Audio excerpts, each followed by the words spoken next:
এটা আমি কি করবো, রিং করবো, রিং কয়েল তার থেকে এটা রিং করবো 3 কোণা করে রোঠে মধ্যে লাগাবো। পারবো ইমরান? দেখি সেবা এখানে আমার কোড, তোমার উপর কোনো বিশ্বাস নাই। এই দেখ, হ্যাঁ আই এম তো অবাক। দেখছিস একটুকু দেখ, দেখ সম আছে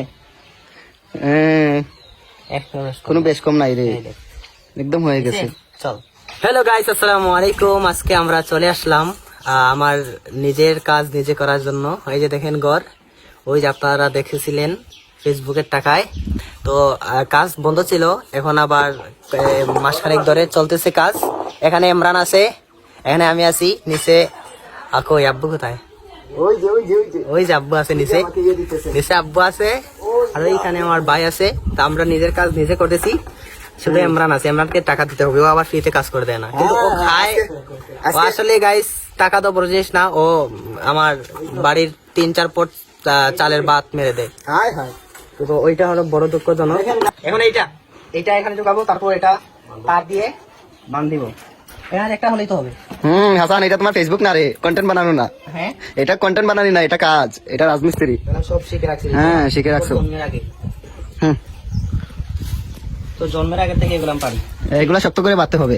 এগুলো আমি শক্ত করেই ভালো। ইমরানে যখন ক্লাস 2-তে পড়ে, তখন আমি রাজমিস্ত্রি কাজ করি আব্বুর সাথে। এগুলা চাপা চাপা। তারপর আমার নিচে আমার আব্বু আছে, জিজ্ঞেস কর। হ্যাঁ, জিজ্ঞাসা করো। সত্যি নাকি এটা? হ্যাঁ গোসা না, এমরানে কাজ করে না, যেমন না, এমরানে মানে ওদের জমি আছে, জমিতে প্রতিদিন গিয়ে জমিতে ধান রোপণ করার জন্য মনে করেন কুদাল দিয়ে, হ্যাঁ, আমি তো তারপরে হালি আছে, ওগুলো বাস্তব, ওগুলো আবার মাঝে মাঝে হাসানকে নিয়ে যেতাম, করতো, আমাকেও নিয়ে যাইতো। নেওয়ার পরে কাজ করাইয়া 10 টাকা 5 টাকা দিত, আর ভাত খাওয়াতো। আমরা নাকি একাই পারে নাকি? আমরা পারি। হ্যাঁ, ওকে,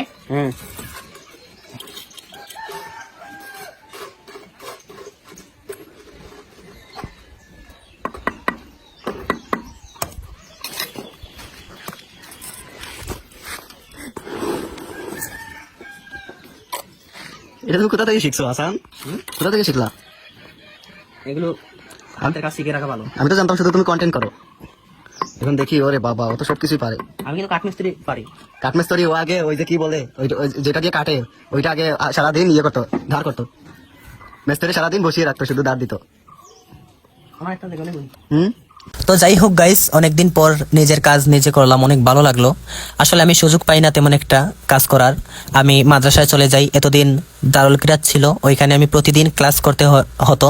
প্রতিদিন 10টার সময় যাইতাম, আর বিকাল 4টার সময় আসতাম, এজন্য সুযোগ পাইতাম না। তো আজকে যেহেতু ক্লাস শেষ, পরীক্ষা হয়ে গেছে, এজন্য আজকে সুযোগ পাইছি, কিছুটা আব্বুর সাথে চেষ্টা করেছি আব্বুকে একটু হেল্প করার জন্য, এতটুকুই। তো সবাই ভালো থাকবেন, সুস্থ থাকবেন, আসসালামু আলাইকুম।